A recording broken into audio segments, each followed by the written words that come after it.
Now we are moving on to our next segment, next part of this India News Business Well Summit, and for that the topic is the fire chat session with our most respected Lavjit Alexander, consultant editor of India News Business. Sir, please come on the stage, and it will moderate by our most respected Professor Dr. SUJOY Biswas, Director and CEO of Techno India University.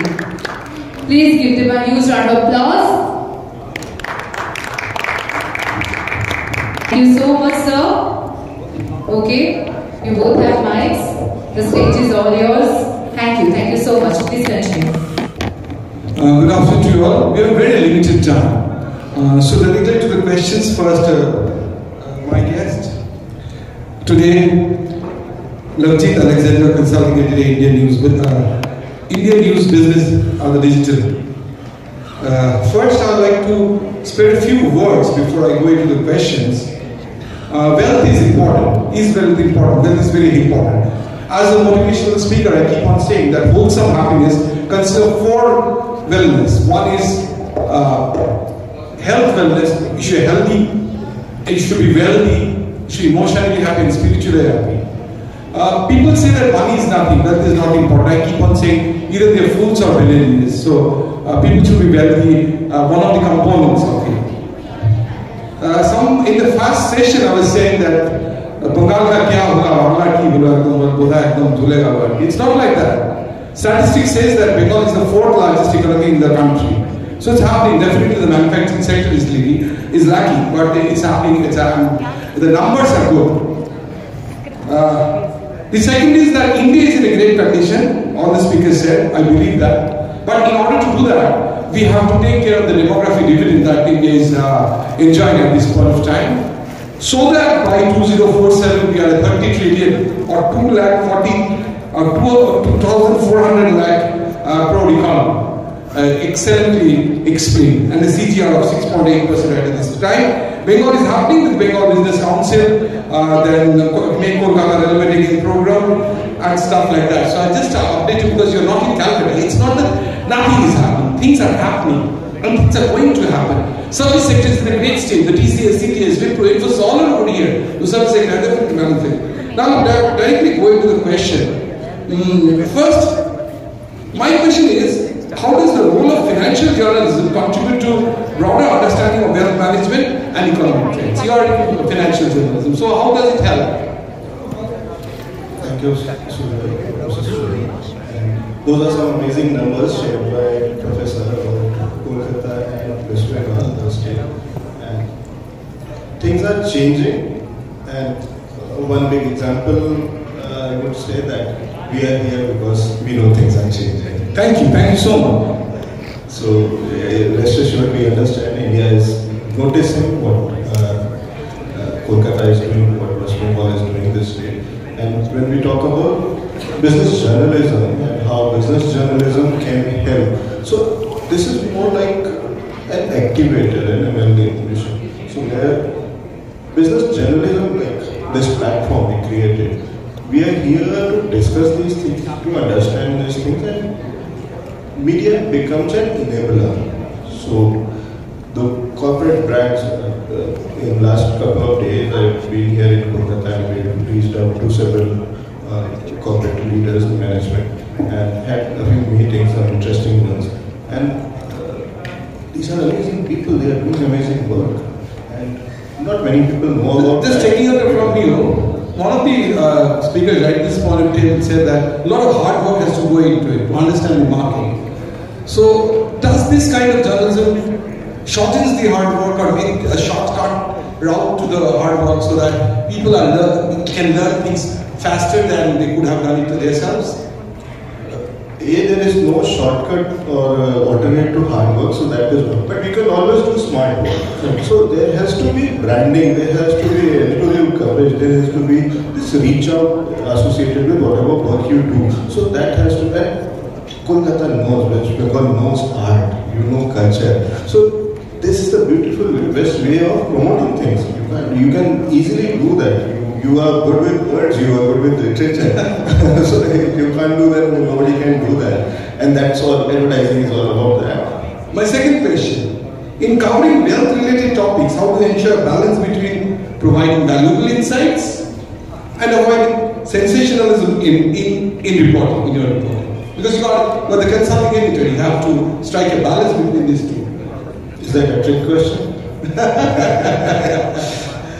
Okay. So again, when we are talking about business journalism, and that's the beauty of business journalism, my journal per se, that you don't need to sensationalize things. So I don't need that. I don't need million viewers watching these things. No, this is not entertainment. This is not crime. This is not sports. I never expect that there will be an X million viewers watching these shows or this channel. So you are not into the rat race of TR? No, absolutely not. Because we are creating value. We are creating things which are much valuable, which will add much to your life, your overall well-being, personal well-being, which is financial well-being essentially. So when you are doing those things, which is more like we are talking about greater good, then you have to skip these things, which is that's understandable. Before I go into the next question, I'll just introduce myself. I'm not only the director and CEO of Techno India in that capacity, definitely there, but in this topic I'm here because I'm a chartered engineer licensed by the Income Tax Department of the CBDT. I'm a registered valuer, government valuer for 25 banks of the country, including the High Court at Calcutta original side, Consumer Affairs Court, and the Debt Recovery Tribunal. So very much into the web, into the last 15 years. So I think I can make the questions to you from the methodological of work that I address. My third question, what trends in the financial world are currently capturing your attention and how you believe that they will impact the wealth landscape in the coming years? Because Goldman Sachs predicts that if India can enjoy the demographic dividend, India is going to be the largest economy by 2075. We have spoken of 2047, India is going to be a 2,400 lakh crore GDP economy. But Goldman Sachs predicts if we can enjoy the demographic dividend, we will be the largest economy in the world by 2075. So in that context, how you could say that the trends in the financial market can currently capture your attention, and how do you feel they will impact the wealth landscape in the country in coming years? I think those milestones, those dates are quite irrelevant. You never know when this is going to happen, 2047 or 87 or 75. These are just numbers. Right? So I can't say when I started prospering or if I have started as yet or I'm still under construction. So these things are so variable with so many things. But we will grow for sure, and that is a constant. That is common in all the reports and everything, and everybody knows. That's the easiest thing to understand, that this country has everything to grow, to flourish, and we'll do that. We are doing that rapidly. Nobody can time that. That is a reality. You're working in many parts of the country, and one of our speakers said that economy cannot grow until there is consumption. So that is one is demographic difference, another is consumption. Do you feel that the consumption pattern is on the rise? And they also showed in some graphs that the larger the economy, the consumption are more. So do you feel that the consumption is the right path right at this point of time? That is always there, and it has to be like that. Without consumption, you can't grow. Because if you don't need anything, then nobody is going to sell anything, and if you don't have to sell, then you won't produce. And that's the cycle. That's the reverse spiral that we are talking about. So it has to be there. It has been there since ever. The product range may change from place to place. So when we are talking about this demographics where we are sitting, I understand there are so many things which here don't change. I have been around, walking around this city a few steps, and what I have seen that there are things which are redundant, but people are not willing to change. That gate is still there, maybe probably there for like 100 years. And nobody is changing that gate or that lock on that gate because that is serving its purpose, and Kolkata is fine with that. So I understand you won't change that, but maybe you will add a CCTV camera to that corner, and that is another consumption. Maybe you will be doing some puja, and uske liye you need some new pair of shoes and a new this kurta or dhoti or something. That is again consumption. So you don't need to buy more phones and more tablets and those things. Things may change, product range may change, but consumption is constant, and that happens with every wedding, with every celebration. So it's a positive note. You end on a positive note. See, you are the consulting editor, and you've come through journalists. Many of the journalists in your channel itself, and maybe other channels also. So can you share an example of a story where financial journalism had a direct impact on shaping public opinion or influencing economic policies? A number of any one. I say the moments make a life, so any moment that you cherish that your kind of recording, changing perception of an individual or an organization or a set of people. Any such example. Difficult thing to say because it is a 2 decade or more than that of journalism that I have done. But yeah, off late what we have started doing is we are talking about personal finance. So when I say Indian News Business, so it is we are not building a business channel. We are trying to build a personal finance channel. So when I say personal finance channel, that is a channel where you need to learn how to make money, how to save money, how to grow money, and that is one thing which is missing in India. We are trying extensively to do that, to get that included in the education policy because we have no education about that. Think of it, our education system is minus financial literacy, that subject. We don't have that subject at all in our syllabuses, and that is a big gap, and that we are trying to work on that. Success is yet to happen, but that is one. You touched on a very important topic, that the education. Education about financial education is very limited in the country. And I think you are one of the very few channels which works on literacy of financial power. So are there competitors of yours or you have USP that you are the only one? You are the only one. So, and you are focusing on that, not on the other sectors. Now, my next question is, how do you address the challenge of this translating complex financial concepts into accessible and engaging content for a diverse audience? The audience is diverse. Someone is earning, someone is spending, no one is caring, that many are not caring that what actually the wealth is growing on. So this is a complex situation and a diverse audience. So how do you translate it into financial concepts? We are trying to do that. That's the idea. Because youngsters basically, they have no clue what to do with that money. Their first salary, first internship stipend or whatever they get, and they get 10,000 rupees and they think that they have got 10,000 rupees and they can spend that. We are doing those shows where we are talking about that okay, how much of this money is yours to spend and how much is to be saved. And it's the other way around. Normally what we start spending and then whatever is left is saving. But we are trying to make people learn that no, savings happen first and then whatever is left you can maybe spend that. How important is saving? See, this is, I keep on saying life is a limited journey between birth and death, and people at this genre, in fact, this generation, Gen X, they think that they should enjoy life to the extent possible because you never know. Corona has also shown, the pandemic has shown that you can hide anymore. How important is saving? Those concepts of you live only once, you know, FOMO, these are the worst things that can happen to anybody's financial wealth, financial well-being. So that's where I come from, that okay, savings is extremely important, and instead of focusing to start with, your priority shouldn't be about earning, but it should be about saving. You save first, and then whatever is left, you use that, consume that, and that's the thing, that the bottom line that people should learn. That's the bottom line. I do totally agree, and I just want to make it through a channel that every time we may not be fit enough to earn also. So at that point of time, the saving is going to help us a lot.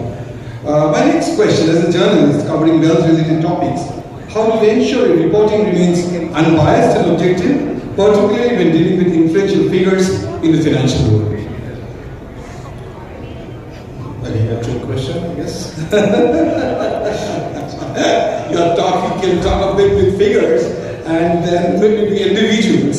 So there is a blessing in disguise when we are talking about business journalism. To a great extent, we can be unbiased, and so that's the beauty of business journalism. Probably that's why I am into business journalism. Where I get that that iron dome is around me, where that saves me from those things. And if we are talking about growth, if we are talking about good fundamentals of businesses or corporate houses or whatever, mostly the story, because with a glimpse, with just a few seconds of research and analysis, you get to know that this is something not worth covering. And you must be knowing that if you don't give the right story, then the next time people are not going to trust on it. So I think that you are trying to project an unbiased. Our last question, we are running short of time. I thought this is very important, last but not the least.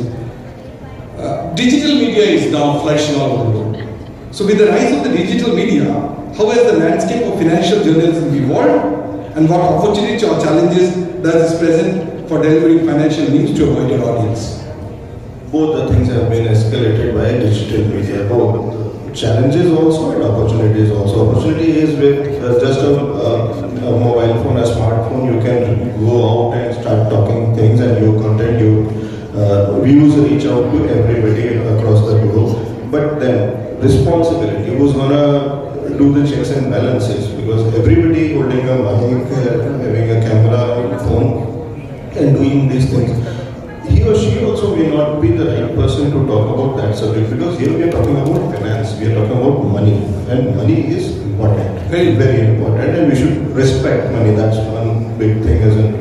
If you want to go back with a takeaway from today's session, it should be respect money. If you respect money, you will automatically start doing things in the right way. So again, digital media has brought amazing opportunities, but the challenge is because now it's up to you to understand which channel to watch, which influencer to follow, and or not. Because till now it was newspapers. You understand some bit of that hygiene has been taken care of by the institution, by the company, because editor is not going to be anybody who isn't aware of things or who isn't responsible. Likewise with the TV channels and organized brands. But if a YouTuber who starts with, hey guys, आज हम बात करेंगे पैसे कैसे बचाने और पैसे कैसे कमाने, you never know कि उस बंदे ने पैसे कमाए हैं, बचाए हैं कि नहीं बचाए, या इसी video So that's the rest. So thank you. We have come to the end of the far chat session. It was very words of wisdom. Thank you, Lavji, for the insightful words. And another thing, thanks to NewsX and ITV and the group itself for bringing this seminar in Kolkata. Kolkata is happening right at this point of time, and financial literacy is much required. But at the same time, as a Calcuttan, as a person who has born and brought up in Calcutta, education in Calcutta, who have took the whole world beyond in Calcutta and find West Bengal is growing, can I enter the shrine with your permission? So this shrine very close to my heart, and I mean very popular by the 12th feature film. And I want to talk on behalf of the Calcuttans or the Bengalis working over here, trying over here.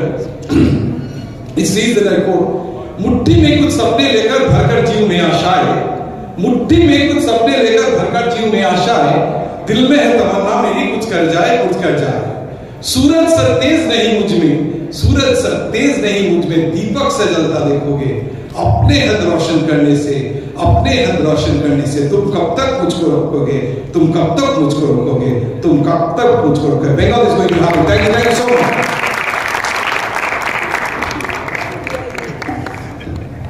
Let's give them a huge round of applause, ladies and gentlemen. Thank you so much, our respected sir, for your precious time, for giving us your time, your thoughts. Thank you so much. And we will quickly proceed to our next segment. And for that, I would like to call Rajit Khandelwal, Investment Advisor. Thank you so much, sir. Expert, please come on the stage. I would like to call Vivek Banka, co-founder for Coal Taylor. Please come on the stage. And last but not the least, I would like to call Santosh Singh, search analyst. Please come up on the stage for our next segment.